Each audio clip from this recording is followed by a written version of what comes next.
किसान साथियों, एक बार फिर से तैयार हो जाइए। मध्य प्रदेश का मौसम एक बार फिर से बिगड़ने वाला है और फिर से यहाँ पर बारिश की प्रबल रूप से संभावनाएं बन रही हैं। जिस तरीके से आपने देखा होगा पिछले दिनों बारिश की वजह से कई किसानों के खेतों में खड़ी फसलें तबाह हो चुकी थी और उसी कड़ी में एक बार फिर से यहाँ पर मध्य प्रदेश का मौसम जो है वो यहाँ पर प्रबल रूप से बिगड़ने वाला है। कौन कौन से जिले प्रभावित होंगे और कौन सी तारीख को यहाँ पर मध्य प्रदेश का जो मौसम है वो प्रभावित होता हुआ नजर आएगा, ये तमाम जानकारी इस वीडियो के माध्यम से आज आपको मिलने वाली है। किसान साथियों, आप सभी से आग्रह करना चाहूंगा, चैनल पर अगर पहली बार आए हैं तो चैनल को सब्सक्राइब अवश्य कर लीजिएगा।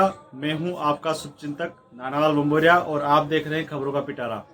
चलिए शुरुआत करते हैं। मध्य प्रदेश में आगे मौसम का हाल कैसा रहने वाला है। साथियों, आज 25 मार्च हो चुकी है और 3 दिन के बाद में मध्य प्रदेश का जो मौसम है वो पूरी तरह से यहाँ पर खराब होने वाला है।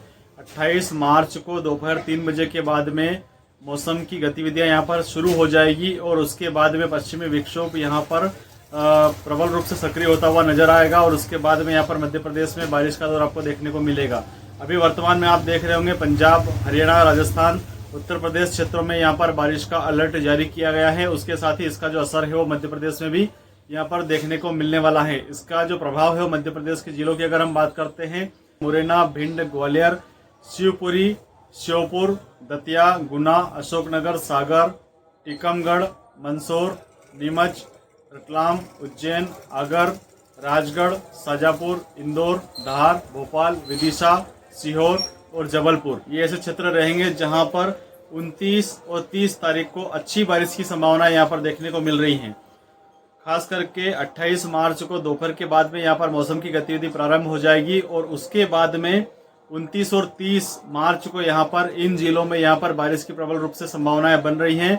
इन क्षेत्र के किसानों को बेहद सावधान रहने की आवश्यकता है। किसान साथियों, अभी 4 दिन का समय आपके पास और बचा है। अगर आपके खेतों में फसल अगर खड़ी है तो निश्चित तौर पर आपको कटवा लेना चाहिए, क्योंकि यहाँ पर जो मौसम खराब होगा वो निश्चित तौर पर कहीं न कहीं आंधी तूफान लेकर के आ सकता है। जिस प्रकार से वर्तमान में जो पश्चिमी विक्षोभ यहाँ पर तैयार हो रहा है और उसकी वजह से लगभग 3 राज्यों में इसका जो प्रभाव है वो देखने को मिल रहा है और खास करके काफी हद तक जिले भी इससे प्रभावित हो रहे हैं।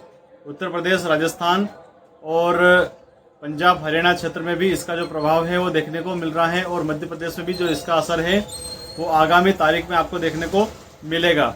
एक और महत्वपूर्ण जानकारी इसी वीडियो के माध्यम से मैं आपको दे देना चाहता हूं कि आगामी 4 अप्रैल को भी मौसम में फिर से परिवर्तन होता हुआ नजर आएगा।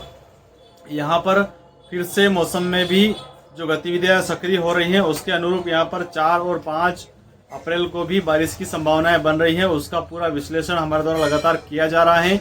जब तक हमें कोई यहाँ पर पक्की जानकारी उपलब्ध नहीं होती है तब तक हम ये नहीं कहेंगे कि उस समय यहाँ पर कौन कौन से जिले यहाँ पर प्रभावित होने वाले हैं।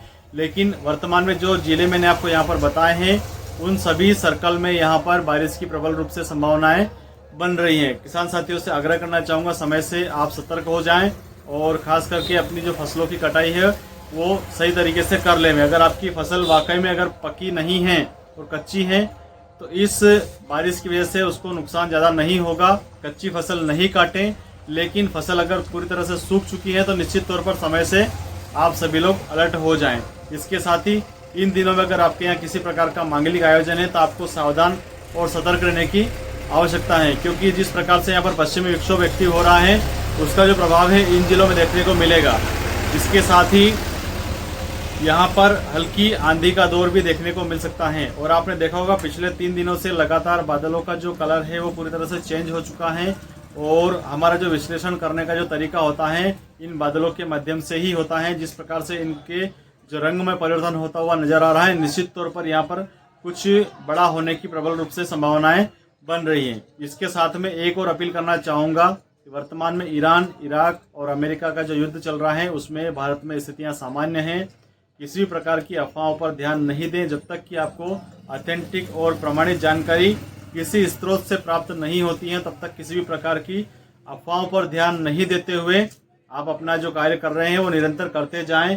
वर्तमान में पेट्रोल डीजल भी सामान्य रूप परिस्थितियों में सभी लोगों को उपलब्ध होता आ रहा है। आगे की जो भी परिस्थितियां हैं प्रशासनिक अधिकारी और सरकार आपको अवगत कराएगी सही, लेकिन किसी प्रकार की अफवाहों पर यहाँ पर ध्यान नहीं देते हुए आप सभी लोग निरंतर उसी प्रकार से कार्य करते रहें। जय हिंद, जय भारत।